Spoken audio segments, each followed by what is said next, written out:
Eh, Así que nada, ¿se acuerdan que este cuadro es súper importante? ¿Ya? Este cuadro no lo olviden de forma general, porque eh, esta es como la estructura, por decir así, que tiene el MinSal para poder definir los tratamientos, digamos, de hipertensión para los pacientes, ya sea hipertensos menores de 55 mayores. Esto yo no voy a profundizar de nuevo, esto ya estaba claro si esto existían 4 familias y se iban a ir separando dependiendo de estas características y por supuesto ciertas combinaciones que son las más apropiadas.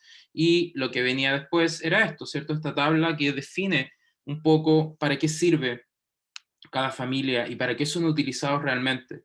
¿Cuál era la particularidad específica que tenían, por ejemplo, el uso de los IECA, ¿cierto? Los inhibidores de la enzima convertidora de angiotensina y los ARA2, los antagonistas del receptor de angiotensina 2, ¿cierto? Era de que su utilización era muy específica para el tratamiento de la hipertensión arterial, pero tenían este valor de ser nefroprotectores, ¿cierto? Para pacientes, en este caso diabéticos o que hubiese, en los cuales existieran sospechas de.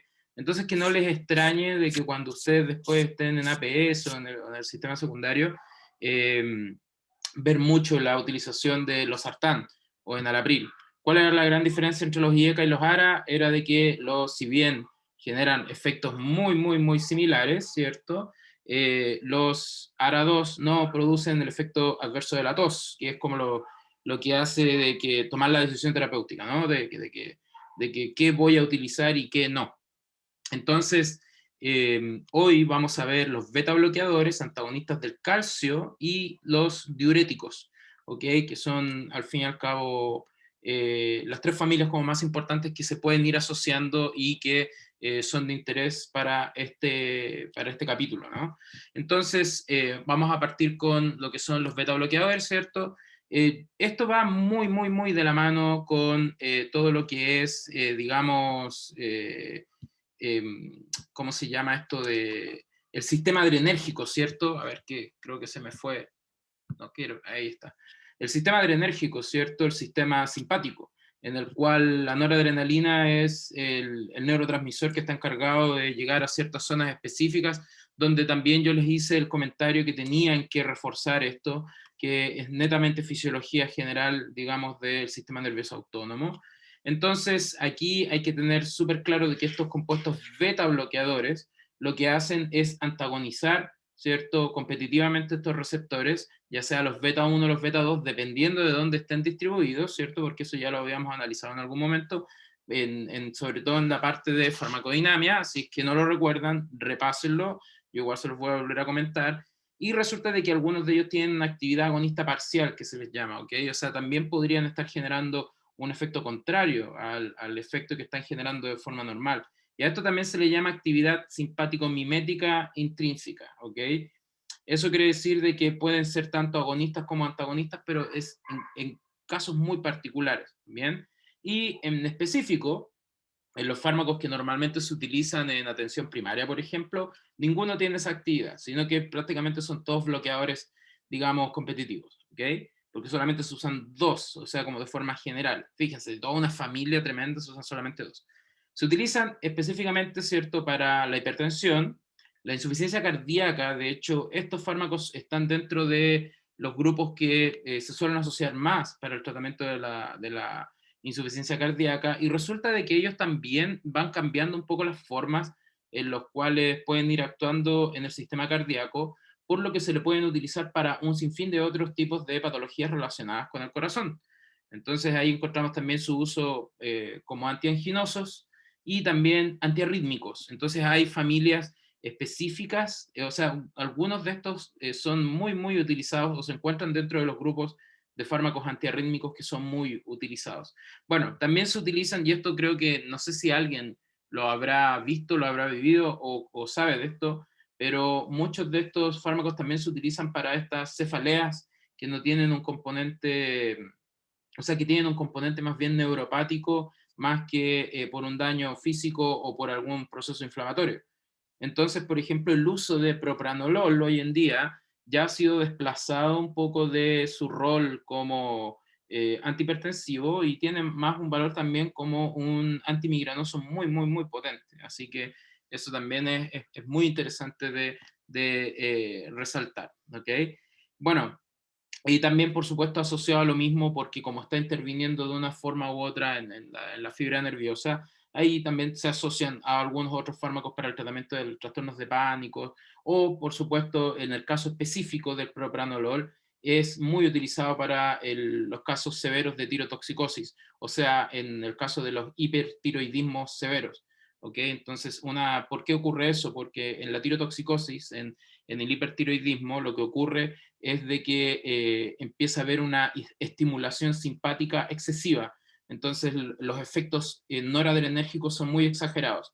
Y el propranolol se utiliza para antagonizar todos esos efectos en dosis que son medianamente altas, ¿cierto? Y que la verdad son de bastante utilidad. Bueno, y muchos de estos también son utilizados en preparados oftálmicos.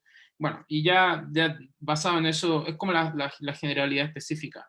Ahora bien, yo les pongo las estructuras y eso, pero esto no tiene mucha importancia, pero lo que sí tienen que saber es de que los separamos de forma general en antagonistas no selectivos. ¿Qué quiere decir? De que van a estar actuando sobre ya sea los receptores beta 1 o beta 2, o sea, van a pescar los dos, por decirlo así, y por otro lado vamos a tener unos que son específicos, que son los bloqueadores o antagonistas beta 1. Y estos van a actuar específicamente en los receptores beta 1 que se encuentran en el corazón, mientras que los receptores beta 2 se encuentran también en el pulmón. Entonces, resulta de que estos que se encuentran acá probablemente van a tener un efecto, ¿cierto? Disminuyendo lo que hacen a nivel cardíaco, pero también van a estimular un poco la actividad a nivel respiratoria, y eso podría ser un problema, por ejemplo, para algunos grupos de pacientes, asmáticos, ¿cierto? O personas que tengan ya alguna patología de base respiratoria.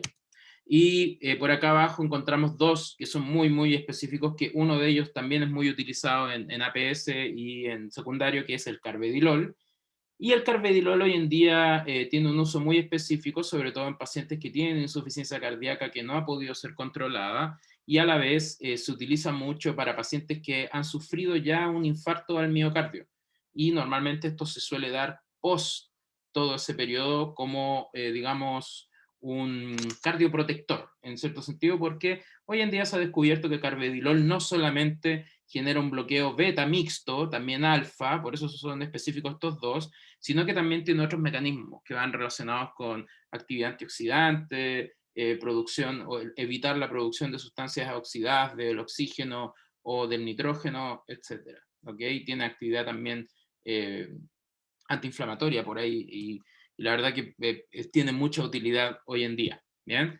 Esto es un repaso, esto ya lo habíamos analizado en algún momento, ¿se acuerdan de farmacodinamia?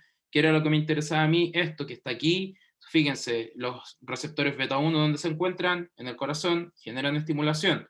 Si yo estimulo mucho un beta 1, estimula demasiado, ¿cierto? Entonces un antagonista, ¿qué es lo que va a hacer? Disminuir eso y al fin y al cabo eso se traslada a un efecto farmacológico, ¿no? Y en el caso del efecto de los beta 2, que no solamente se encuentran en los pulmones, sino que también en el músculo uterino, generan relajación. Entonces de ahí viene la actividad que pueden tener esto de forma extremadamente contraria, ¿sí?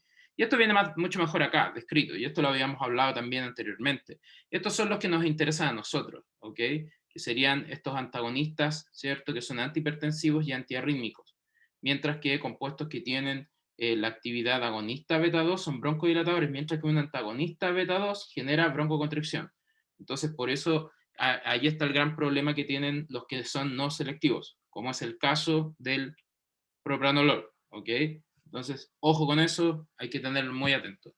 Bueno, esto también lo habíamos analizado, esto es simplemente un esquema en el cual se observa un poco la inervación basado en ramas, ¿cierto?, del sistema nervioso autónomo en relación al sistema adrenérgico, ¿cierto?, de cómo están distribuidos estos receptores según los plexos, ya sea en el músculo cardíaco o en la musculatura, digamos, vascular, y cómo van a estar en este caso reaccionando dependiendo de la actividad, ¿no?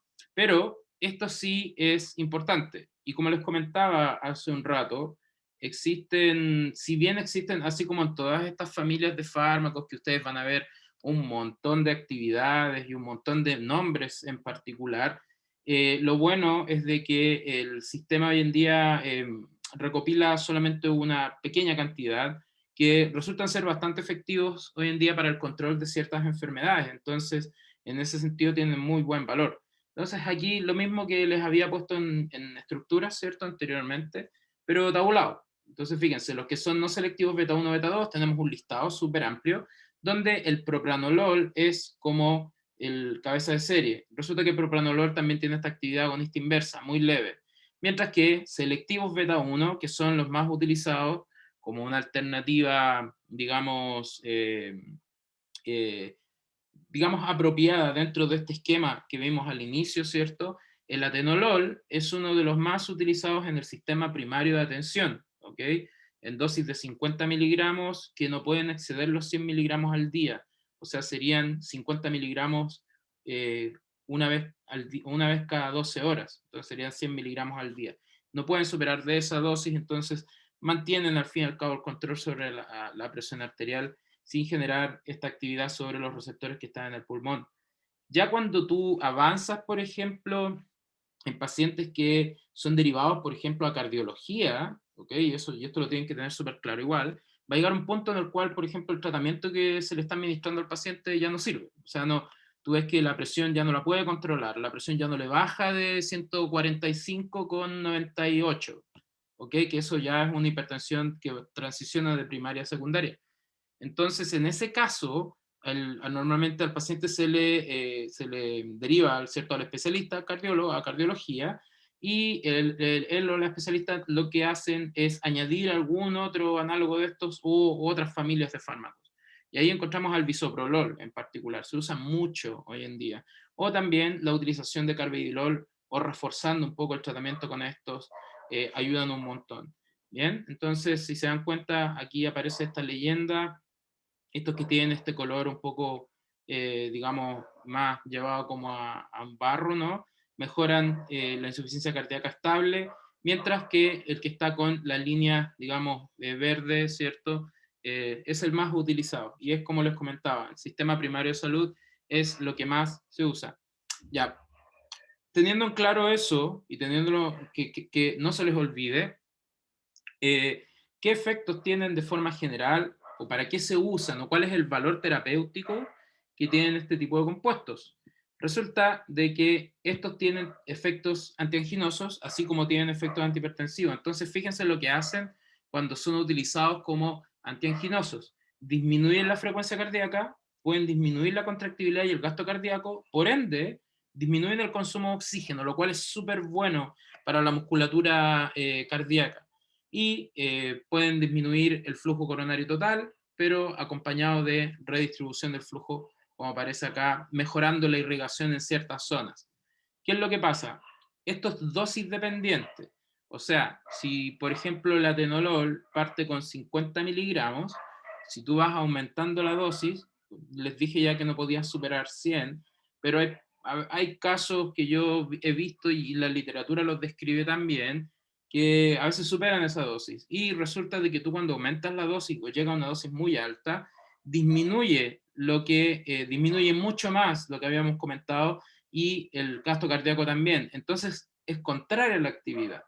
¿Por qué? Porque al disminuir la contractibilidad y el gasto cardíaco, el corazón ya va a requerir mucho más oxígeno y va a contrarrestar toda esta actividad antianginosa. Entonces, de ahí viene un poco el uso controlado, digamos, de una forma u otra de este tipo de familias y se utilizan, digamos, dentro de los esquemas, pero hoy en día ya no están tan, digamos, dentro de la triada de fármacos más comunes. Al final vamos a ver hoy en día cuáles son los esquemas que se están utilizando hoy, exclusivamente hoy, año 2021, a nivel de atención primaria como también a nivel de atención secundaria. Ya lo que hacen los especialistas es otra historia, ahí después conversamos. Bueno, mientras que al disminuir el gasto cardíaco, ¿cierto? Se genera un aumento, ¿cierto? En la resistencia vascular, ¿cierto? Y de esta forma con los que son, particularmente con los no selectivos, es mucho mayor. Entonces, de ahí viene que se prefiere utilizar una familia en específico, que en este caso serían los selectivos, o a veces evitar estos bloqueantes beta que tienen actividad antagonista alfa 1, como los que le había comentado anteriormente. Por otro lado, está la acción antihipertensiva, que es lo que en este caso nos interesa a nosotros, donde aparece, bueno, normalmente un sujeto, si tú tienes un paciente que viene con la presión elevada, o sea, sobre la media que normalmente tú estás buscando, el fármaco ahí va a tener efecto. Mientras que si tú se lo administras a un paciente que en este caso es normotenso, no le va a hacer ningún efecto. Y resulta de que requiere de un periodo de ventana para poder, en este caso, generar algo de adaptación. ¿Ok? Entonces, ¿cuáles son uno de los, o algunos de los valores que tienen esta familia como antihipertensivo? Es de que pueden permitir la reducción de la secreción de renina. ¿Se acuerdan para qué servía la renina? ¿Cierto? La renina inicia toda la cascada del sistema renina-angiotensina-aldosterona, ¿cierto? Y de esa forma permite reducir la presión arterial vía ese mecanismo. Entonces, es súper importante tenerlo en cuenta. Por otro lado, bloquean los receptores beta-2 presinápticos, pero eso es lo que les decía yo de que podría traer consecuencias a nivel respiratorio, ¿cierto? Y disminuir la resistencia vascular periférica, y esto normalmente es algo que se va produciendo de forma paulatina en el tiempo, ya que muchos de ellos pueden producir vasodilatación periférica directa. Y eso, por ejemplo, hay que tener mucho cuidado en pacientes que ya tienen algún tipo de problema relacionado con el asunto vascular, sobre todo a nivel periférico. Estamos hablando de las piernas, ¿cierto? O de, en este caso, los brazos, las extremidades. Esperen un segundito que tengo que mandar urgente un mensaje.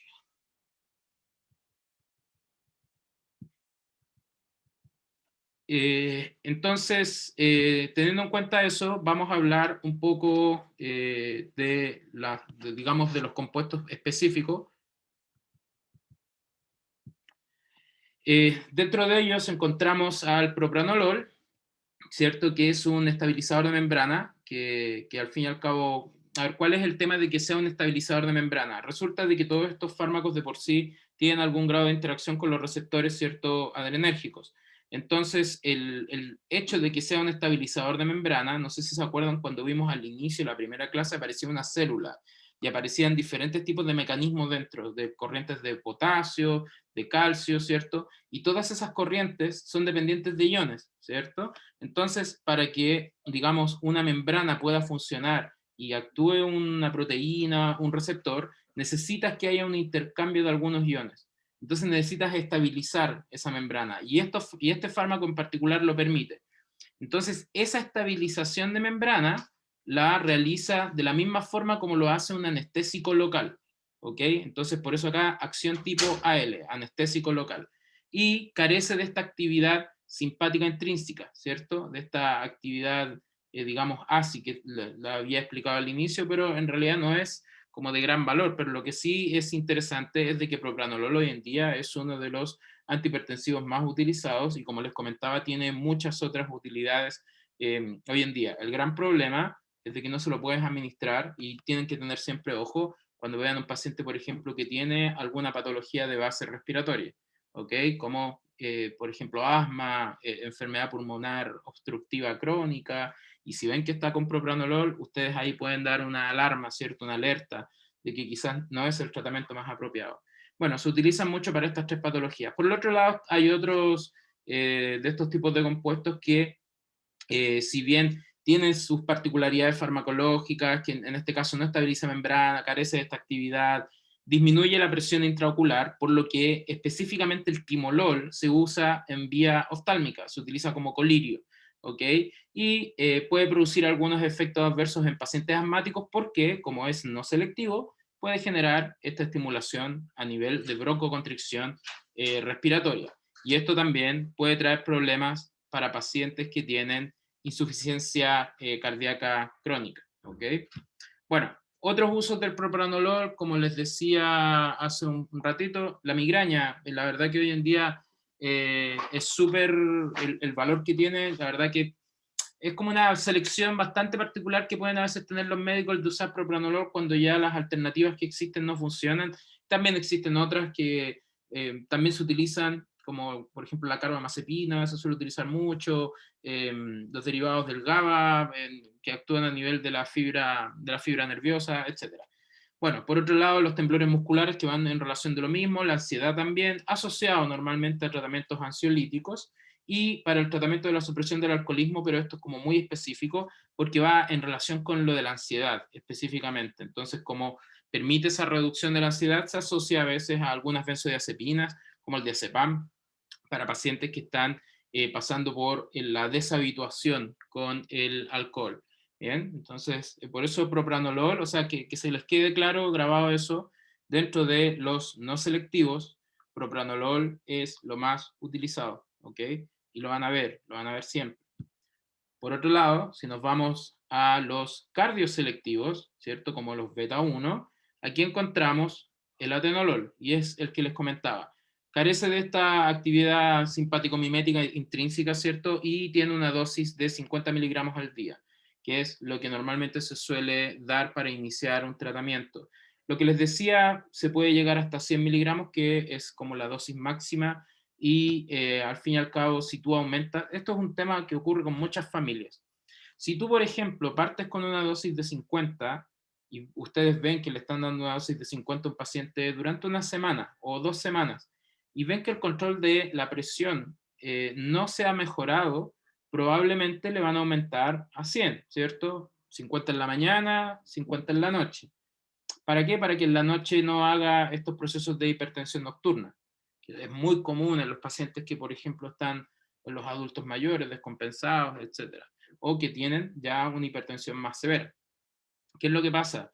Si es que después de esos 100 miligramos la presión no se ve controlada, no vale la pena seguir aumentando la dosis porque no va a existir una proporcionalidad. No, no importa si es que se llega a aumentar la dosis. Entonces, ¿qué quiere decir? Que en ese caso hay que cambiar el tratamiento. Hay que poner otro tipo de fármaco y ahí es donde se hacen las marchas, se hacen los controles de presión de toma de mañana, de tarde, 3 veces a la semana, como para promediar y poder sacar un valor que te permita por lo menos identificar cuál podría ser el mejor tratamiento. ¿Ok? Eso siempre hay que tenerlo en cuenta. Más de alguien aquí en la clase, por ejemplo, en este grupo, probablemente tengan familiares que están tomando antihipertensivos.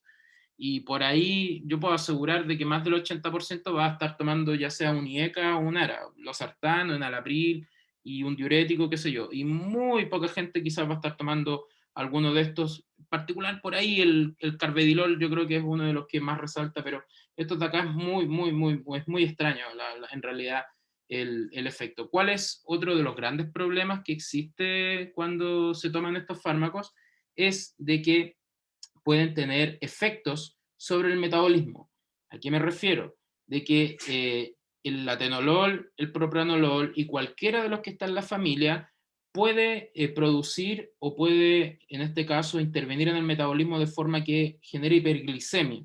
Entonces, si tú tienes un paciente diabético, ¿cierto? Un paciente diabético que está con control y que, por ejemplo, no puede controlar bien su glicemia o su hemoglobina glicosilada, y si tú te vas dando cuenta en su historial y ves que tiene uno de estos fármacos, probablemente este es el que está interaccionando para aumentar eso. Lo mismo con los diuréticos, con los tiacídicos. Entonces, si tú ves un paciente que tiene uno de estos más un tiacídico y es diabético, probablemente esos dos fármacos están contribuyendo a esa hiperglicemia. ¿Qué es lo que normalmente se hace ahí? Es recomendar el cambiar el fármaco por otra familia que no genere eso para poder mejorar tanto la hipertensión como la diabetes.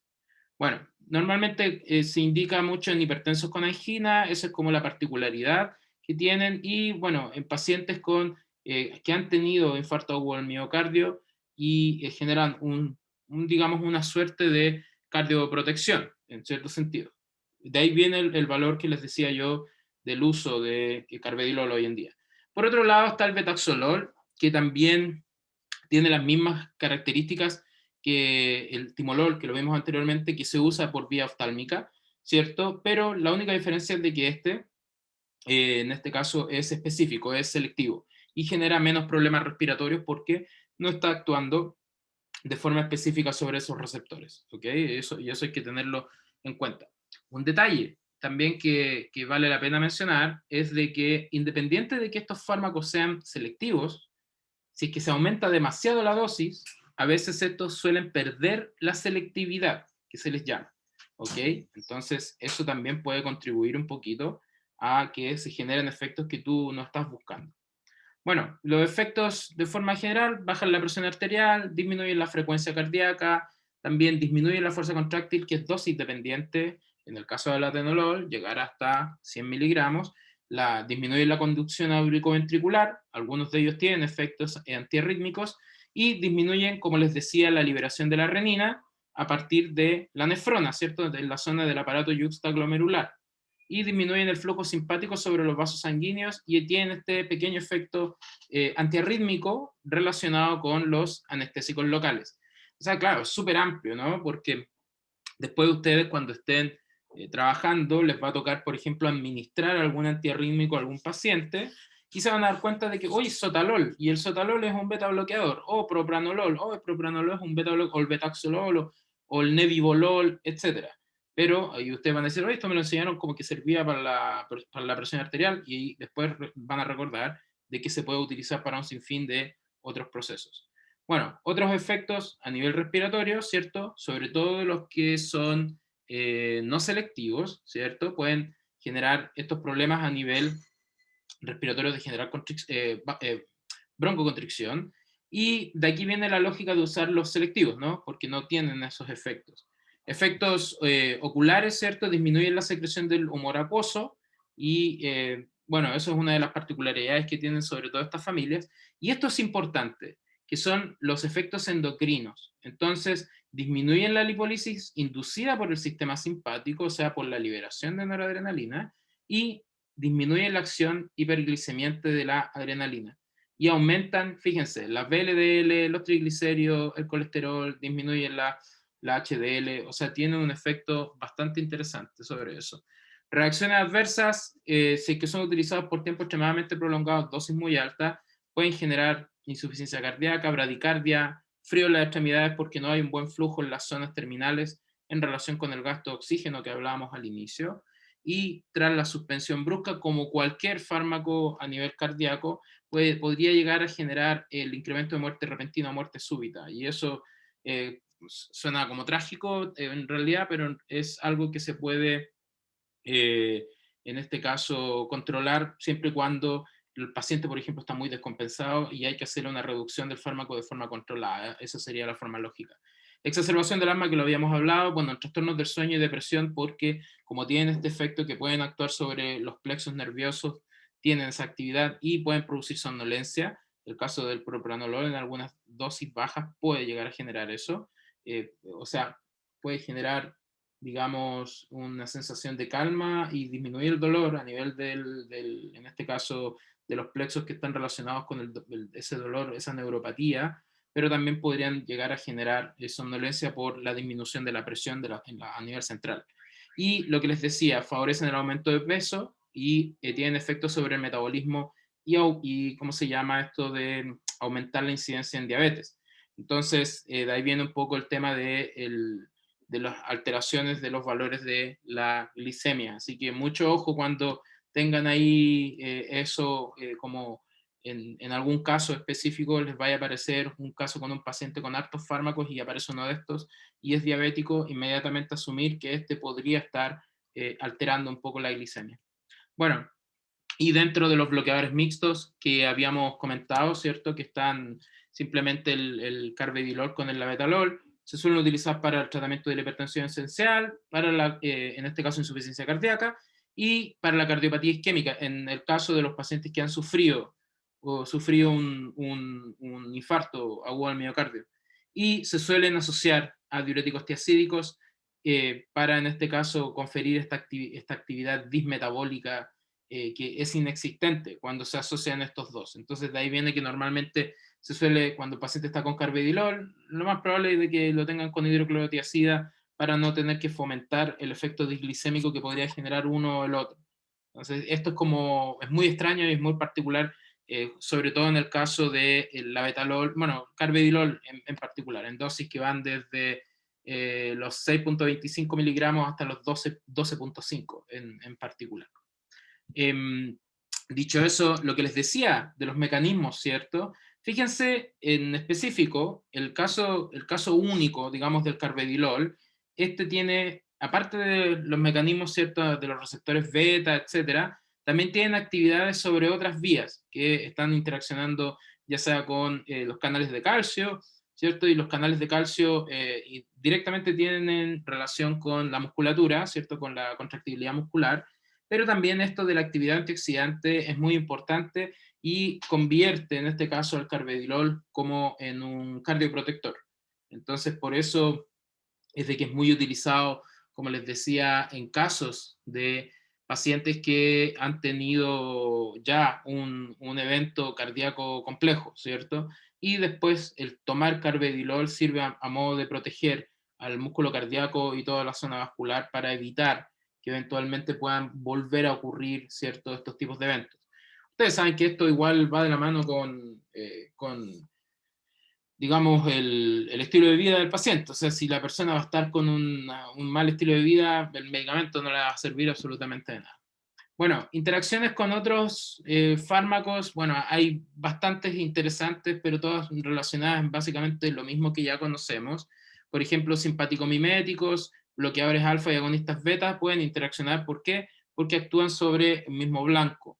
Las sales de aluminio, colestiramina, nivel gastrointestinal, pueden modificar la absorción, y fármacos que tienen relación directa con el citocromo P450, ¿cierto? Que son inductores, ¿cierto? O en este caso, que son fármacos que también podrían estar metabolizando de forma particular algunos de estos que hemos analizado anteriormente. Entonces ahí aparecen casi todos los que son antiepilépticos de primera generación y algunos antibióticos también que son de uso específico, ¿cierto? Como la rifampicina, que se usa para la tuberculosis, y en el caso de, en este caso, la fenitoína o el fenobarbital, que son antiepilépticos de primera generación, que también son muy utilizados. Y por otro lado, fármacos que ya no son de uso muy prolongado. El caso de cimetidina no se usa ya, pero la hidralacina sí. Y de hecho la hidralacina hoy en día es muy utilizada a nivel secundario por parte de, como una terapia anexa que entregan los cardiólogos para mejorar el perfil, en este caso, de la actividad cardíaca. O sea, permiten controlar, por ejemplo, hipertensiones que son muy maltratadas porque son muy buenos vasodilatadores. Pero resulta de que cuando se administra con propranolol puede aumentar su biodisponibilidad, lo cual de una forma u otra podría traer consecuencias, en este caso, podrían ser positivas porque tendrías más disponibilidad quizás del propranolol a nivel sanguíneo, pero quizás podría terminar actuando de otra forma por tener una alta concentración. Entonces, esas son cosas que hay que ir valorando dependiendo de cuál es la reactividad del paciente. Bueno, los beta-antagonistas, estos compuestos pueden entorpecer la absorción de lidocaína. Ustedes saben que la lidocaína es un anestésico local, pero específicamente la lidocaína se suele administrar de forma inyectable, entonces es como súper aislada esa interacción. Y otras interacciones específicas ya a nivel farmacodinámica, con antagonistas del calcio, ¿cierto? Que podrían estar mejorando o potenciando los efectos sobre la presión arterial, y eso la verdad que se usa mucho hoy en día. Entonces, combinaciones clásicas que podrían encontrar son esas, algún beta bloqueador quizás con un antagonista del calcio, ¿ya? Y bueno, los AINES de por sí, estos efectos antihipertensores cuando se utilizan con AINES en exceso, digamos aspirina, digamos diclofenaco, digamos ibuprofeno, naproxeno, etcétera, pueden llegar a bloquear los efectos antihipertensivos. Entonces, ahí viene otra cosa que ustedes pueden controlar. Por ejemplo, si al paciente ustedes le comentan, le preguntan, ¿usted toma algún analgésico antiinflamatorio siendo que está con tratamiento con este tipo de fármaco? Les dicen que sí, y ahí ustedes pueden hacer un poco la idea o trazar la lógica de por qué quizás el tratamiento antihipertensivo ya no les funciona, y es por esta interacción. Y es muy común, sobre todo en el adulto mayor, que suele sobremedicarse con antiinflamatorios, ¿cierto? Bueno, esto es una tabla nada más en la cual separo los tres más conocidos, propranolol, no selectivo, atenolol selectivo, y el carvedilol, que es mixto o dual, ¿ok? Y aquí simplemente habla un poco de esta actividad que tiene por sobre, digamos, el receptor o la actividad en general, y por supuesto algunas características farmacocinéticas que estos tienen.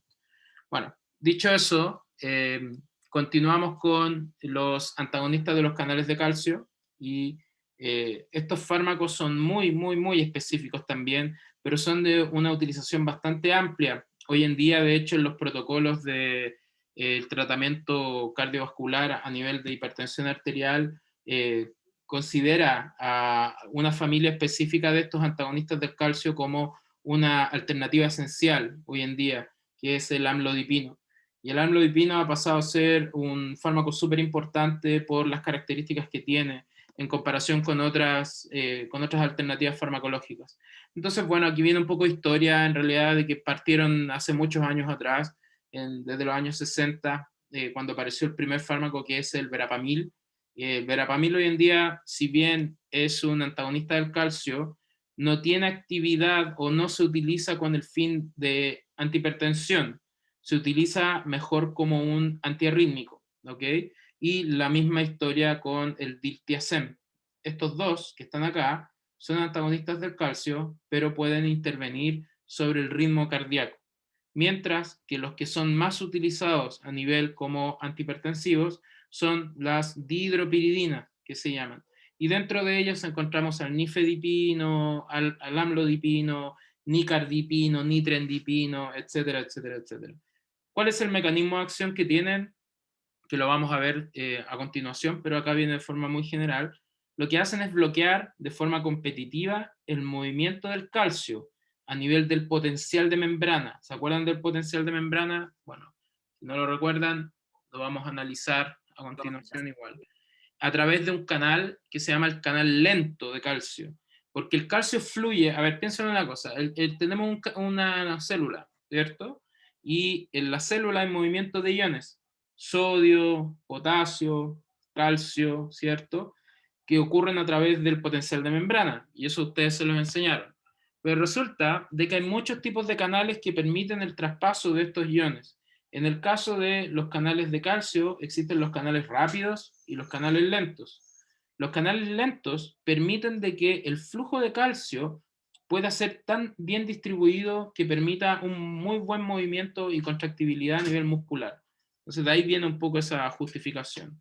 Entonces, esto se pueden separar en 4 familias, pero yo les nombré que tanto verapamil, que es una familia, como diltiazem, que es de otra familia, ya son fármacos únicos. Y los que más se utilizan son estas dihidropiridinas, donde vamos a hablar un poquito más de ellas. Y ya esta cuarta que ya no tiene utilidad clínica en absoluto. El mecanismo de acción que les comentaba, por un asunto lógico, ¿cierto? Si nosotros tenemos una concentración mayor de calcio, lo más probable es de que aumente la contracción, ¿cierto? Muscular en la célula, ¿cierto? Mientras más calcio, más contracción muscular en varias zonas, corazón, vasos vasculares, etc.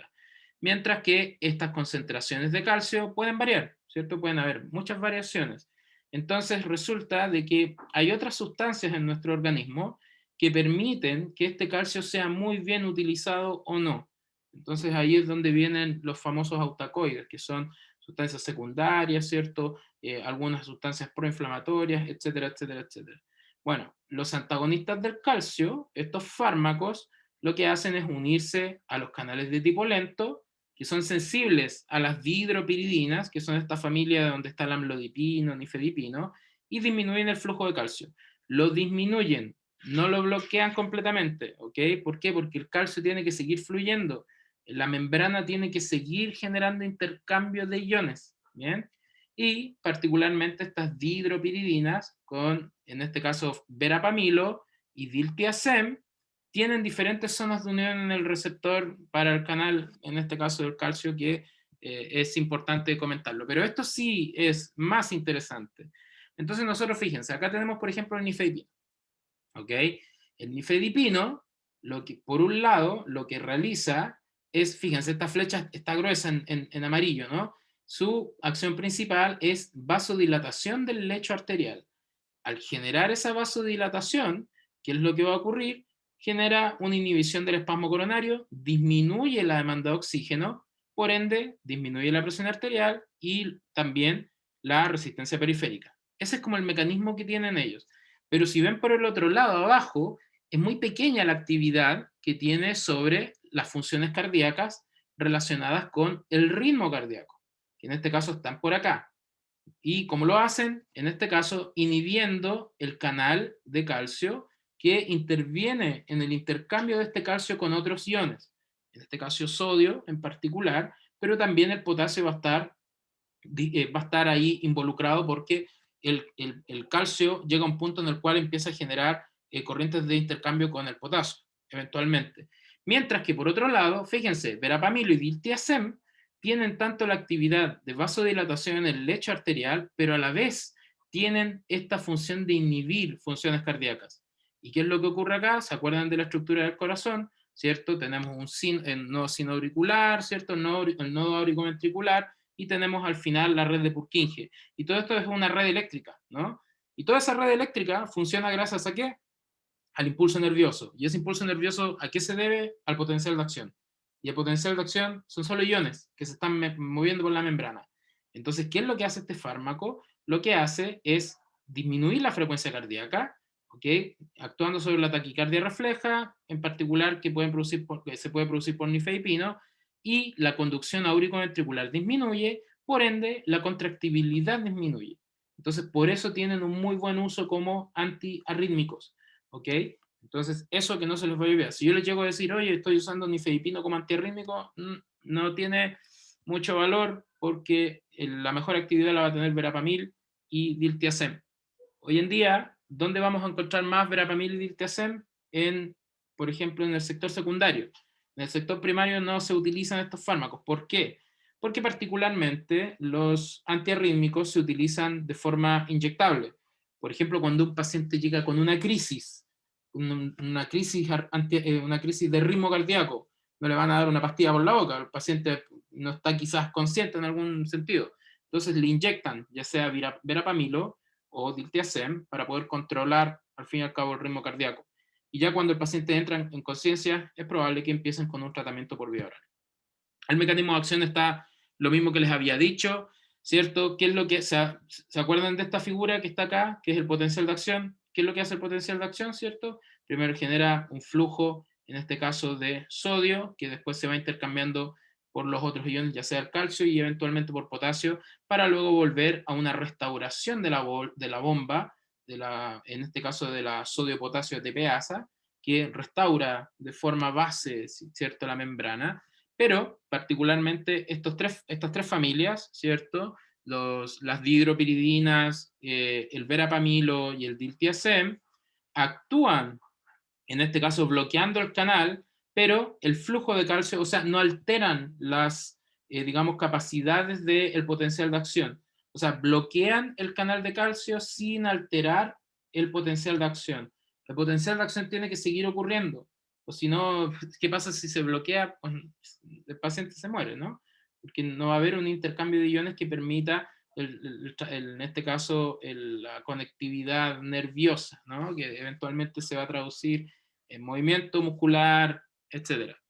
Bueno, si nos vamos a generalidades entre las tres familias, fíjense, verapamilo y diltiazem son antagonistas, bloquean el canal, ¿ok?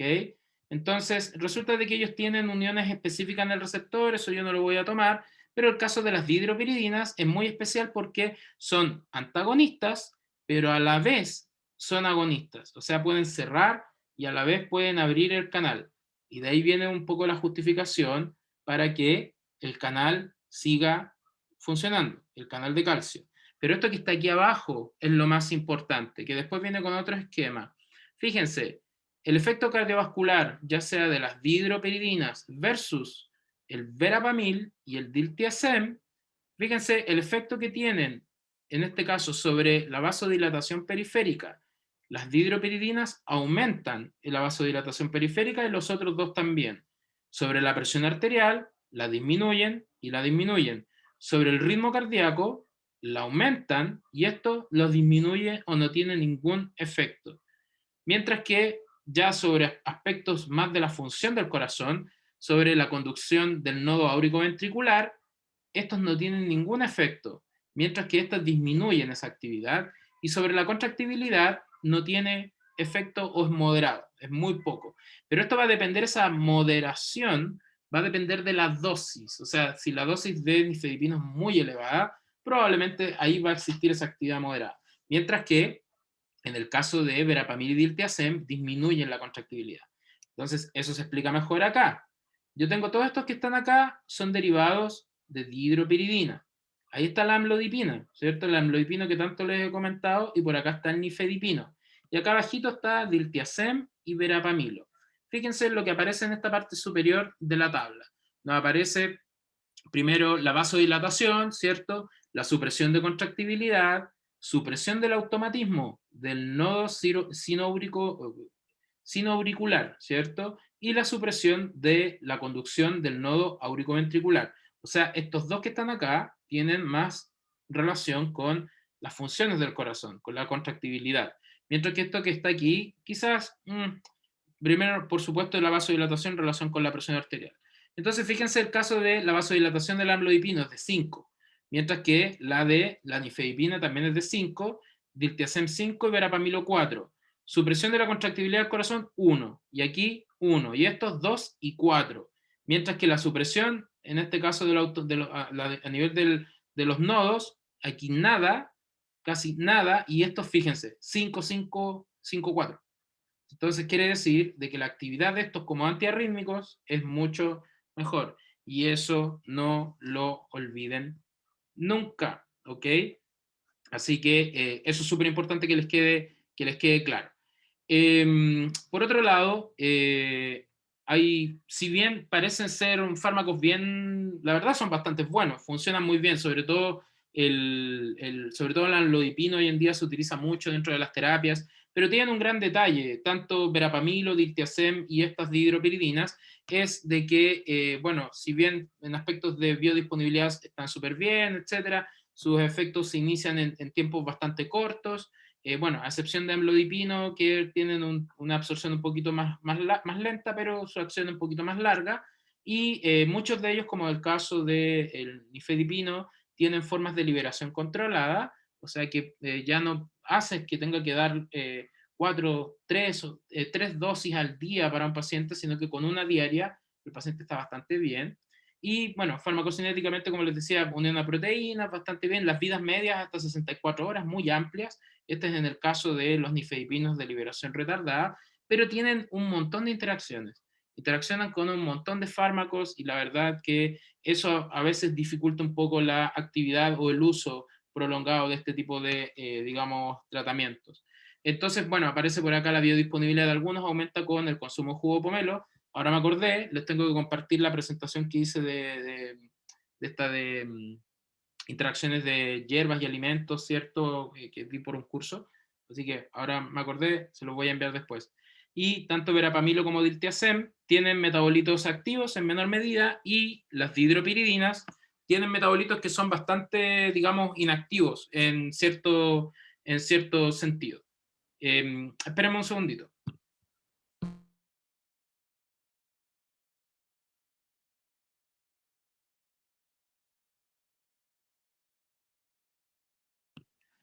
Volví. Entonces resulta de que lo que les comentaba con respecto a las interacciones es lo que hace como que complica un poco más a estos fármacos en general. Bueno, esta tabla la verdad que es bastante interesante para poder comparar sobre todo los tiempos de duración de algunos de estos fármacos. Específicamente yo me voy a ir de cabeza a los dos más utilizados de las dihidropiridinas, que son el amlodipino, que se diferencian las actividades en pacientes normotensos en comparación con los hipertensos, y por otro lado el nifedipino, ¿ok? Entonces resulta de que nifedipino, si se dan cuenta, tiene una vida media muy corta, 2 horitas, nada, es muy poco. Entonces, el hecho de que existan hoy en día estas formulaciones digamos, de liberación controlada, permiten alargar esas 2 horas en mucho tiempo más, porque se va liberando de forma controlada el fármaco en el organismo. pero el problema es de que eso trae muchos más efectos colaterales. Entonces, esos efectos colaterales van de la mano con las hipotensiones que son muy prolongadas, edemas, sobre todo a nivel de los pies, en los tobillos, en los pacientes, y los dolores de cabeza. La verdad que esos tres son como los efectos adversos más complicados. Mientras que en el caso del amlodipino, para pacientes hipertensos, es aproximadamente unas 14 horas de vida media, lo cual lo convierte en un súper buen, digamos, una muy buena alternativa en comparación con nifedipino. Y de ahí viene también de que el tema de la potencia, que se los voy a mostrar con un par de publicaciones, y ya lo vamos a comentar. La misma historia, ¿cierto? Amlodipino, que se encuentra por acá, que tiene una vida media que puede llegar hasta las 50 horas, sobre todo en pacientes normotensos, aquí es como un promedio en realidad. El nifedipino, que tiene una hora media bastante cortita, pero cuando es de liberación, en este caso controlada, puede llegar hasta unas 7 horas o un poquito más. Y aquí encontramos las de verapamilo y diltiazem, que de por sí, como son particularmente utilizados ya por vía inyectable, son bastante específicas y son bastante rápidas. Entonces, no se valora mucho eso porque se valora más bien el que sean efectivos al momento de utilizarlos. Bueno, consideraciones generales que hay que tener con respecto a estas familias. Hay cosas muy buenas, en realidad yo diría que hay cosas más buenas que malas en relación a estas familias. Lo de las interacciones ya vamos a ver que es más bien un tema de hay que saber cómo administrarlo, y ahí es donde ustedes también tienen que colaborar un poco en las pautas de administración. Entonces, estos pueden reducir la presión arterial, sistólica y diastólica sin causar hipertensión ortostática ni postural. O sea, pueden causar hipotensión, pero no la de la primera dosis, esa de que la persona se marea al momento. Sin provocar retención de agua ni sodio, lo cual es súper bueno porque, sobre todo un paciente que tienen una hipertensión descontrolada, digamos así, son muy propensos a generar esto. Y estos ayudan contribuyen a que no ocurra. No alteran el patrón circadiano de la presión arterial, permiten mantener la presión arterial de forma mucho más ajustada. No alteran el perfil lipídico, a diferencia de los beta bloqueadores, ¿cierto? No retienen ácido úrico, no alteran la glicemia. Bastante bien. Mantienen el flujo sanguíneo renal, o sea, generan una protección, entre comillas, no sé si protección sí, pero más bien generan como un equilibrio. Y la disminución de la presión que pueden generar no siempre, en este caso, desencadena un incremento relacionado con el sistema renina-angiotensina. Sin embargo, podrían estar aumentando los niveles de noradrenalina debido a una estimulación por vía refleja. ¿Qué quiere decir? Estas moléculas, de una forma u otra, ¿se acuerdan que les decía que son, sobre todo las dihidropiridinas, son antagonistas agonistas? Cuando actúan de forma agonista, podrían estar estimulando las vías reflejas para la liberación, digamos, de noradrenalina, de una forma u otra, o por este efecto de liberación al fin y al cabo de estos gránulos que puede ocurrir. Pero eso es muy, muy, muy raro. Y eso normalmente ocurre cuando hay tiempos muy prolongados de tratamiento, pero aún así, a lo que tienen que echarle más ojo cuando ustedes tengan pacientes con este tipo de fármacos, particularmente amlodipino, es siempre estar viendo el tema de la producción de los edemas. Los edemas son algo muy, muy, muy común. ¿Cómo normalmente se pueden ir mejorando eso? Con ajustes de las dosis en el paso del tiempo. Y la verdad que eso puede ayudar, o asociarlo quizás a algún diurético que pueda permitir la disminución de los edemas para poder mantener un control sobre la presión arterial y también protección a nivel renal. Bueno, ahora vienen un par de tablas, fíjense, estos fármacos, si bien, o sea, verapamil y diltiazem, y bueno, o todos, ¿cierto? Los dihidropiridinas también, interaccionan con un montón de fármacos, fíjense. O sea, esto no se lo tienen que aprender de memoria, simplemente para que vean la cantidad de chicha que hay, como le digo yo, con respecto a las cantidades de potenciales interacciones. Y por otro lado, simplemente es comentarles de que de dónde viene un poco hoy en día la disparidad de por qué se utiliza amlodipino en vez de nifedipino. Y eso es netamente a la conversión de dosis. Resulta de que amlodipino es mucho más potente. ¿Qué quiere decir? De que, por ejemplo, en este otro artículo, de que pacientes que están tomando nifedipino hasta en 120 miligramos al día, es lo mismo que yo le dé 10 miligramos de amlodipino. O sea, 10 miligramos de amlodipino van a ser iguales o equipotentes a 120 miligramos de, en este caso, nifedipino. Y eso la verdad es súper bueno porque esos 120, que es muy raro, eso es una dosis extremadamente rara, se los tendría que estar dando distribuidos durante muchas etapas del día y los pacientes más adultos no tienen muy buena adherencia a los tratamientos. Entonces, si tú les das la alternativa de que les vas a dar una pastilla al día y le va a generar lo mismo que estar tomando 3 al día, claramente es una muy, muy mejor alternativa. Entonces, de ahí viene un poco el tema de que amlodipino hoy en día es elegido porque tiene un mejor perfil de potencia. ¿Ok? Y eso hay que tenerlo también súper claro. Particularidades y grandes diferencias entre nifedipino y amlodipino es que nifedipino, el tema que tiene como de importancia son estos sistemas de liberación controlada. Entonces, eso podría ser de una forma u otra el beneficio, pero aún así amlodipino, como tiene una vida media más amplia, puede ser súper bien utilizado, digamos, un poco alejado de las comidas, antes o después de las comidas, porque se ve que interviene de una forma u otra con alimentos, y esto lo vimos, ¿cierto? Lo habíamos analizado en la clase de interacciones.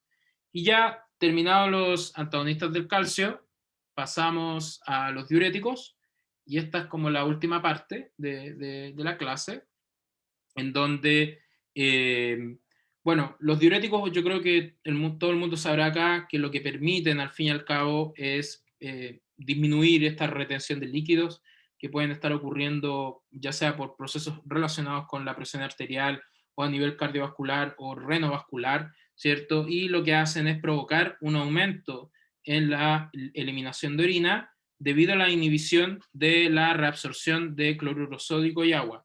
O sea, hacen lo contrario de lo que hace la aldosterona, ¿cierto? La aldosterona habíamos dicho que aumenta la reabsorción, ¿cierto? De agua y sal y excreta potasio, y aquí es al contrario.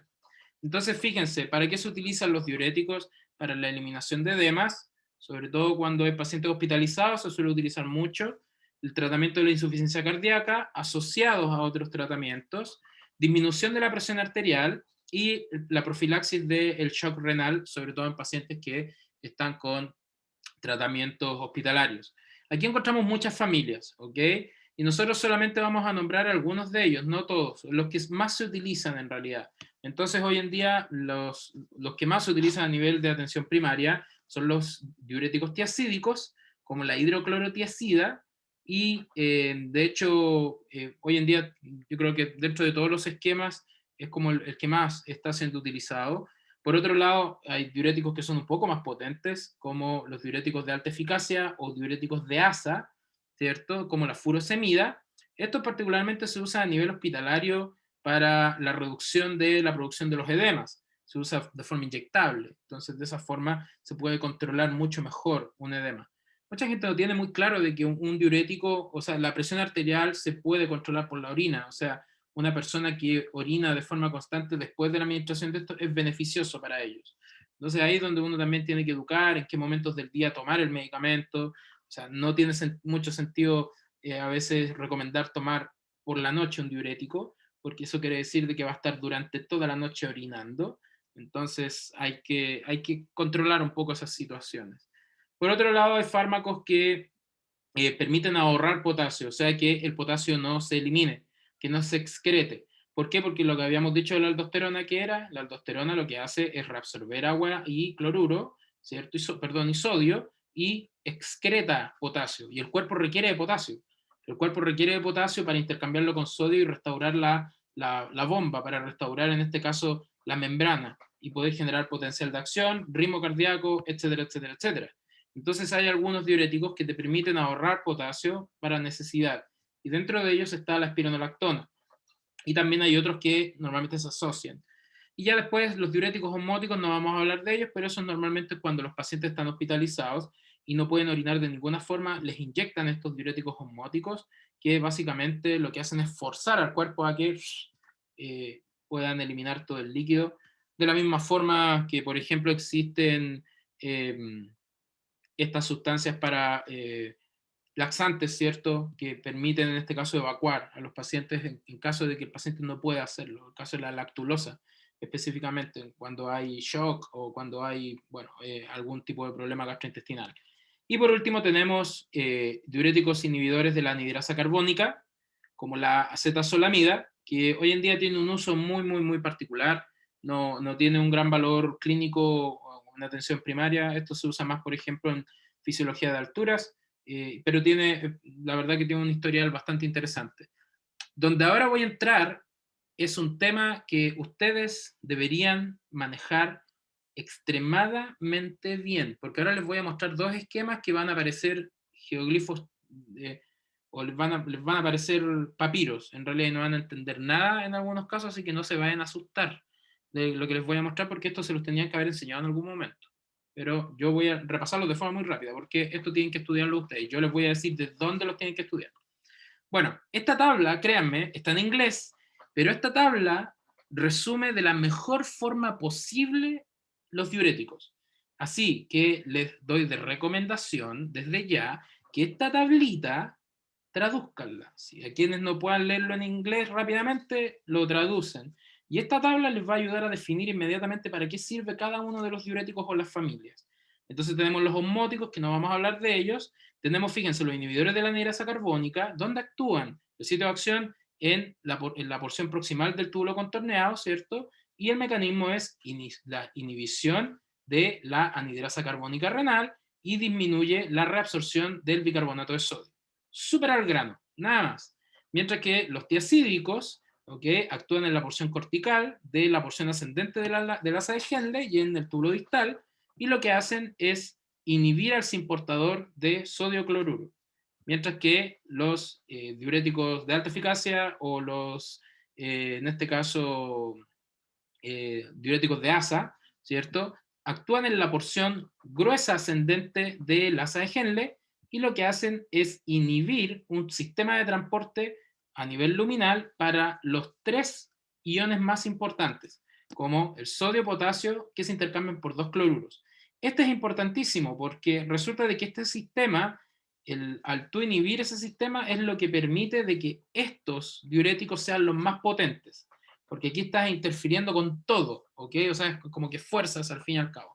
Y al final tenemos los ahorradores de potasio, que actúan a nivel del túbulo distal y el túbulo colector, y lo que hacen es inhibir, en este caso, la reabsorción de agua y de sodio por una inhibición competitiva con la aldosterona, o sea, la espironolactona. Y por otro lado, tenemos otros compuestos que lo que hacen es bloquear el canal de sodio en la membrana luminal. Ya tenemos el trapterena y la amilorida. Entonces, insisto, esta tabla, por favor, tradúzcanla y apréndanla. Si es que no la leen así, o bueno, después ven el video y yo se los digo de nuevo, y me ven diciéndolo de nuevo 10, 15, 20 veces, que no pasa nada.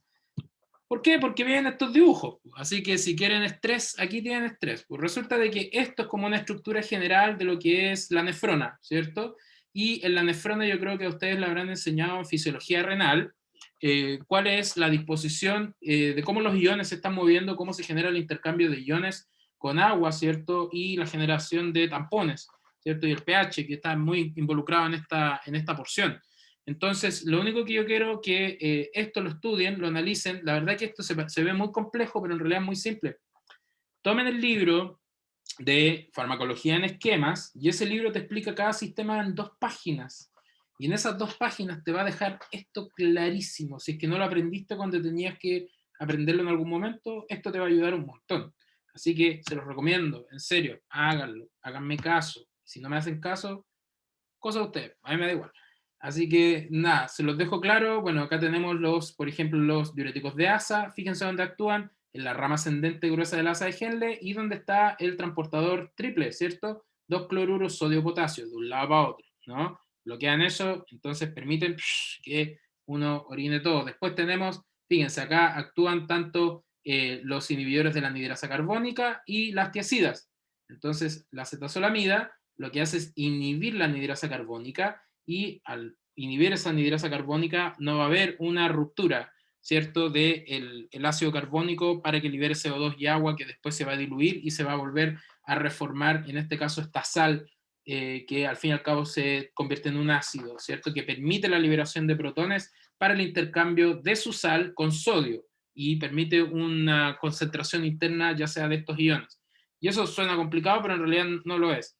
Y las tiacidas lo que hacen al fin y al cabo es actuar sobre la misma vía prácticamente, pero tienen una actividad muy leve sobre la anhidrasa carbónica. Y de ahí viene de que las tiacidas preferentemente tienen una actividad directa sobre este simportador de sodio y cloruro, inhibiendo este proceso. Mientras que al final tenemos los diuréticos de asa, ¿cierto? Que habíamos dicho que la espironolactona lo que hace es antagonizar a la aldosterona, ¿cierto? Que está acá, y la aldosterona tiene mucho que ver con la reabsorción, entonces antagoniza esa aldosterona y evita que ocurra eso y permite la liberación del líquido. Y por otro lado, la amiloidina y el triamtereno actúan sobre este canal de, en este caso, sodio, que eventualmente va a tener interacción directa con el intercambio con potasio. Entonces, eso es súper importante. Si que no queda claro con esto, hay otro mono, y el otro mono es exactamente lo mismo, no sé cuál de los dos más complejo, pero no se asusten, la misma historia, repasen lo que les estaba diciendo, entiendan lo que les estoy comentando, porque estos mecanismos para mí son súper esenciales que los tengan claros. Tampoco se los... a mí me interesa que entiendan para qué sirven, ¿okay? Los fármacos, para qué funcionan, por qué se usan, ¿okay? Y eso la verdad que es mucho más importante a veces. Ya después vamos a hablar Profe, de dosis y cosas por el estilo. Cuéntame. ¿qué libro dijo que explica mejor ese esquema? Ahora lo escribo acá en el, Oh, en el cosito. Farmacología en esquemas, que se lo mandé con el Isaac a inicio de semestre. Ese libro es muy bueno, o sea, es muy simple, es farmacología explicada de la forma más simple que existe. Bueno, este dibujo es lo mismo, o sea, pero está un poco más con colores y qué sé yo. Pero explica la misma historia, ¿cierto? Los inhibidores de acá, los diuréticos de asa, los tiacídicos y los, en este caso, los, bueno, trianterena y amilorida, que son ahorradores de potasio. Y aquí, por supuesto, el receptor de mineralocorticoides donde actúa la espironolactona. Entonces, eso tienen que tenerlo extremadamente claro. Vamos por partes. Inhibidores de la anhidrasa carbónica, bueno, estos lo que hacen es lo que les decía, deprimen la reabsorción de bicarbonato, ¿cierto? Al, en este caso, inhibir esta reacción donde se cataliza la hidratación o la deshidratación del CO2, ¿cierto? Entonces, de esta forma, aumenta la excreción de ¿qué? De bicarbonato, sodio y agua, ¿ok? O sea, no aumenta, o sea, genera un perfil en el cual no se va a alcalinizar esa zona, va a permitir liberar todo eso. La pérdida, fíjense, la pérdida del bicarbonato produce acidosis metabólica, ¿cierto? Y los efectos farmacológicos se van, en este caso, autolimitando dependiendo de las concentraciones del bicarbonato que vas a tener en el plasma. Por ahí va a funcionar un poco el tema. Entonces, la lógica es de que la mayor oferta de sodio, la nefrona, aumenta la secreción de potasio. Y tiene sentido porque se están intercambiando entre los dos iones, de un lado para otro. Entonces, la acetazolamida hoy en día, para lo que se usa más, es para el tratamiento del glaucoma, ¿ok? Y también se utiliza mucho para, como un agente profiláctico para el mal de montaña, el mal de altura, se suele utilizar mucho en altura. Entonces, es como súper específica la utilización hoy en día que tiene la acetazolamida a nivel clínico. Y ya entramos a los que son los fármacos, yo creo, más utilizados, que son los derivados tiacídicos. Tiacídico es por la química de una tiacida. Estos son muy antiguos, donde está la hidroclorotiacida, y como les decía anteriormente en un esquema, inhiben levemente la anhidrasa carbónica, pero también como mecanismo principal actúan sobre este sistema de cotransporte de sodio y cloruro, pero en el túbulo contorneado distal, y se les conoce como saluréticos. ¿Qué quiere decir que sea un salurético? Que te hace orinar sal, salmuera, ¿ok? Entonces reducen o inhiben la reabsorción tubular de sodio cloruro y agua, y en menor grado de bicarbonato y potasio. ¿Qué quiere decir? De que en el agua se va a ir todo eso disuelto, ¿ok? Entonces todas las tiacidas tienen muy buena absorción por vía oral, ¿ok? Que es altísima, tiene una unión a proteínas bien, bastante buena, ¿cierto? Y todas se excretan por transporte activo y particularmente compiten con la secreción de ácido úrico. Y eso puede llegar a ser a veces un problema, por ejemplo, para eh, algunos pacientes que tienen acumulación de ácido úrico, ¿cierto? Y ustedes saben de que eso eventualmente puede producir efectos proinflamatorios. Sobre todo, esas cosas tienen que tenerlas mucho ojo, por ejemplo, en pacientes que tienen artrosis, ¿ok? Porque ellos acumulan a veces mucho ese valor. Entonces, si ustedes ven que está con una dosis de tiacídico, en el caso de la hidroclorotiacida, no tiene que superar los 50 miligramos al día. Si ustedes ven que está en ese tope y está con ese tipo de problemas de ácido úrico, inmediatamente, oye, quizás hay que cambiar el diurético, o quizás hay que bajarle la dosis del diurético. ¿Se dan cuenta? Son cosas que hay que ir analizando. Efectos adversos más comunes. Hiponatremia, tiene sentido, porque estás botándola toda por la orina, ya no tienes sodio. Hipocloremia, no tienes cloruro, porque lo estás botando por la orina. E hipopotasemia, porque la estás botando toda por la orina. ¿Ok? Y la alcalosis metabólica y la hipopotasemia son las más comunes, en realidad. ¿Por qué? Porque las corrientes de sodio normalmente se están restaurando todo el rato. Pero lo de la alcalosis metabólica es un patrón que ustedes van a observar muchas veces cuando tengan pacientes hospitalizados, eventualmente. Bueno, y un tema que les decía hace un rato atrás con los beta bloqueadores es de que reducen la tolerancia a la glucosa, porque pueden causar hiperglicemia y agravar la diabetes. Entonces, cuando ustedes vean, insisto, con la dosis sobre 50 miligramos de hidroclorotiazida, o sea, una dosis de sobre 50 miligramos de hidroclorotiazida es malo, de una. Nunca tiene que haber una dosis tan alta de ese fármaco, ¿ok? ¿Por qué? Porque puede desencadenar un sinfín de problemas a nivel renal, que si es que el paciente llega a ser diabético, puede llegar a producirle eh, una acidosis metabólica, ¿ok? Entonces, y eso la verdad puede llegar a ser, o sea, producido por la diabetes, ¿ok? Y puede llegar a ser un poco más complejo. Así que, bueno, las propiedades simplemente dejar en claro, solo para hidroclorotiazida, que es lo único que me interesa, lo que es importante de hidroclorotiazida es su vida media.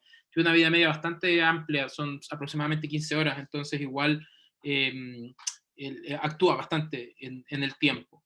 Y pasamos ya a los diuréticos de ASA, donde encontramos estos fármacos que lo que hacen es actuar sobre esta rama ascendente del asa de Henle, inhibiendo este transporte que les comentaba triple, de sodio, cloruro y potasio, que es este cotransportador luminal, ¿cierto? Que es un sodio por un potasio igual a 2 cloruros. Se caracterizan por el efecto muy rápido que tienen. Son casi inmediatos, casi inmediato el efecto que tienen, la verdad. En menos de media hora ya están actuando. La furosemida y otros diuréticos se fijan a esta proteína, ¿cierto? A este cotransportador, y lo que permiten, al fin y al cabo, es impedir, ¿cierto?, el transporte de estos iones. Entonces provocan un rápido e intenso aumento de la eliminación, igual que lo hacen los tiacídicos, ¿cierto?, pero de una forma más intensa. Cloruro, sodio y potasio. Y también estimulan la secreción de renina. Eso quiere decir de que aumenta la aldosterona, facilitando en este caso la eliminación de potasio, ¿cierto? Porque habíamos dicho que ¿qué es lo que hace la aldosterona? Permite la reabsorción de agua y de sodio y permite la excreción de potasio. Entonces, lo que hace furosemida es aumentar mucho la liberación de, en este caso, potasio. ¿Cuál sería como el gran efecto adverso entonces? Hipopotasemia. Sería por asuntos re lógicos, ¿no?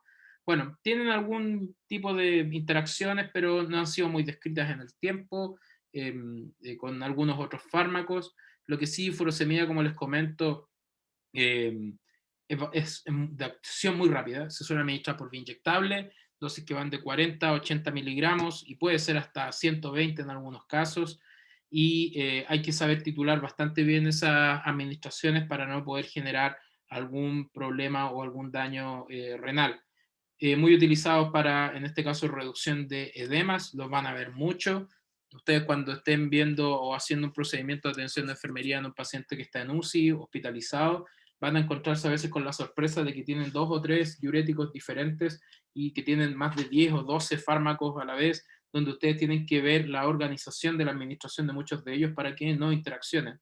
Y ahí es donde se pueden apoyar, ¿cierto?, por los farmacéuticos de los hospitales, clínicas, o de los centros de salud donde estén, o particularmente también a veces trabajar con los médicos. Es que el médico tiene a veces la costumbre más bien de prescribir, prescribir, prescribir y les deja la administración así como ustedes vean cómo se la arreglan, pero yo indiqué esto. Entonces, ahí es donde entran algunos conflictos, ¿no? Que son cosas con las cuales van a tener que lidiar. No debería ser así. Pero bueno, por otro lado tenemos los fármacos ahorradores de potasio, donde se conoce que la aldosterona, lo que habíamos dicho, produce la retención de sal y agua y la excreción de potasio y de protones, que tiene sentido. Pero la aldosterona, para poder generar ese efecto, se tiene que unir a un receptor. y ese es el receptor de mineralocorticoides, ¿ok? Que actúa a nivel nuclear, porque tiene que entrar al núcleo para poder generar ese tipo de efecto. Entonces, los compuestos que antagonizan la acción de la aldosterona son particularmente la espironolactona, ¿ok? Y este otro compuesto no se usa mucho, pero la espironolactona es un muy buen fármaco que al fin y al cabo se suele asociar a otros diuréticos como las tiazidas para el tratamiento de la hipertensión y del edema específicamente. Entonces, el caso de la espironolactona inhibe de forma competitiva, estereoespecífica, o sea, se posiciona de la misma forma en el espacio de cómo lo hace la aldosterona al receptor, y al fin y al cabo puede generar este efecto, ¿cierto?, a nivel epitelial.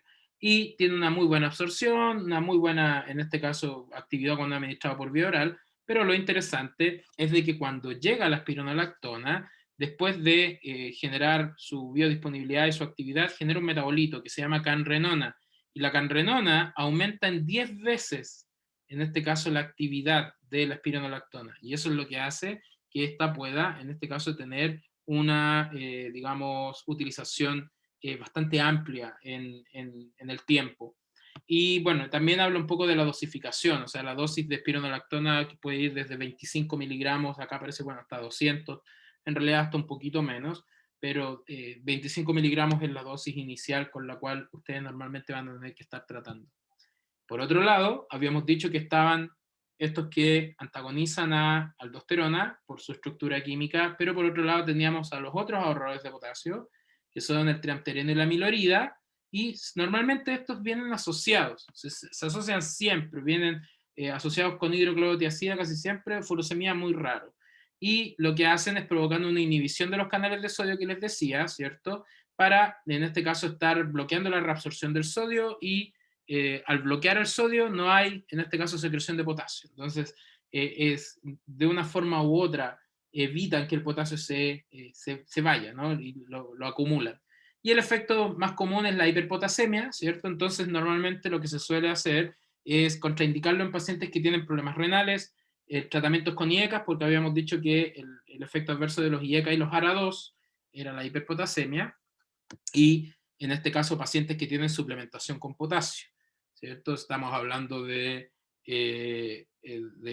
comidas, ¿cierto? Muy ricas en qué sé yo, en plátano, en vegetales verdes, etcétera, ¿ok? Bueno, dicho esto, bueno, están estos dos fármacos y normalmente suelen ser utilizados en edema, como les decía, y suelen estar asociados. Ahora vamos a entrar ya para rematar la clase con respecto al uso clínico, ¿cierto? Resulta de que los estudios avalan de que los tiacídicos tienen que administrarse en dosis baja, ¿ok? Y normalmente se pueden administrar a veces como primera línea, pero se suelen asociar, según el esquema que habíamos visto al inicio. Entonces, normalmente los pacientes tratados con diuréticos presentan mayor incidencia de diabetes, que es lo que habíamos dicho hace un rato atrás, mientras que los que son tratados con IECAS o ARA o calcio antagonistas no. Entonces, de ahí viene un poco el tema del riesgo en el paciente con diabetes con el uso de tiacídicos. Mientras que los diuréticos antialdosterónicos y diuréticos de ASA son de uso en insuficiencia cardíaca junto con IECAS, ARA2 y beta bloqueadores. Entonces, esa es como este es el esquema que normalmente se suele utilizar. Entonces, esto que quede súper claro, ¿cierto? Los diuréticos tiacídicos, ¿para qué se usan? Hipertensión, insuficiencia cardíaca asociados, ¿cierto? ¿Dónde no se tienen que usar? En el síndrome metabólico, habíamos dicho, ¿cierto? Los antialdosterónicos, insuficiencia cardíaca, infarto agudo, y contraindicaciones, hipercalemia, o sea, mucho potasio. Y los diuréticos de ASA en nefropatías terminales, insuficiencia cardíaca, edema. Y los rangos de dosis en los cuales se suelen utilizar: hidroclorotiazida, 6.25 a 25 miligramos al día, no superar los 50 miligramos. Esta dosis de 6.25 normalmente nadie la prescribe, así que eso no lo creo que la vayan a ver mucho. La que sí, por la cual parten normalmente, son 25 miligramos. Y en el caso de furosemida, de 20 a 240 puede llegar a ser, como les decía, muy amplia ese tipo de tratamiento, sobre todo cuando es por vía inyectable. Y lo que les comentaba con espironolactona era un poquito más bajo, ¿cierto? No eran 200, eran 100. Entonces, 25 miligramos es una dosis de inicio. Si nosotros ahora posicionamos estos mismos dentro de el esquema, los que normalmente van a encontrar en el esquema ustedes son tiazídicos, porque habíamos dicho de que estos los vamos a ver ya sea en esta vía de esta etapa, y por supuesto cuando en APS no se pueda hacer nada, el especialista añadirá, ¿cierto?, algún otro, digamos, tratamiento.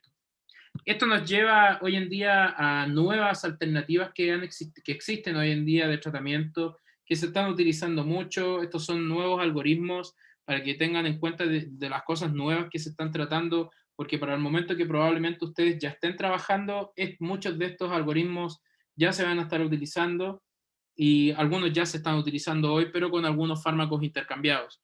Entonces, por ejemplo, aquí nosotros, si bien no usamos lisinopril, usamos enalapril. Estas son, digamos, esquemas que se han ido adaptando, mientras que los diuréticos tiacídicos, fíjense, hidroclorotiazida 25 hasta 50, y por otro lado los sartán, que puede llegar hasta 100 miligramos diarios, y en los bloqueadores del calcio, amlodipino, hasta llegar a 10 miligramos diarios.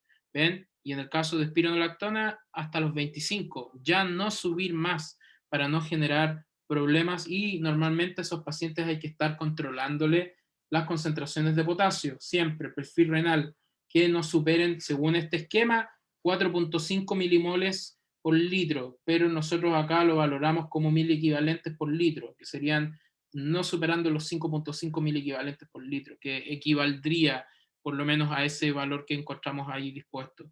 Y ya hay otros esquemas con el uso de bisoprolol, por ejemplo, que es un beta bloqueador que es mucho más específico, y la verdad que funciona bastante bien. Esto se está usando mucho, ¿ok? Que es el sistema del Kaiser permanente. El sistema Kaiser permanente lo están utilizando en muchas clínicas a nivel de nuestro país. Muchos especialistas, muchos nefrólogos en particular usan mucho este sistema, así que si en algún momento llegan a ver algunas combinaciones de este tipo, ya van a entender por qué. Porque hoy en día hay un tratamiento, hay un protocolo que se está llevando a cabo ya hoy en día en APS, que es el protocolo Hearts, ¿cierto? Como corazones, y normalmente, como lo que aparece acá, es de que la mayoría de las guías recomiendan 2 o más fármacos al inicio. Entonces resulta de que aquí cambia un poco el sistema.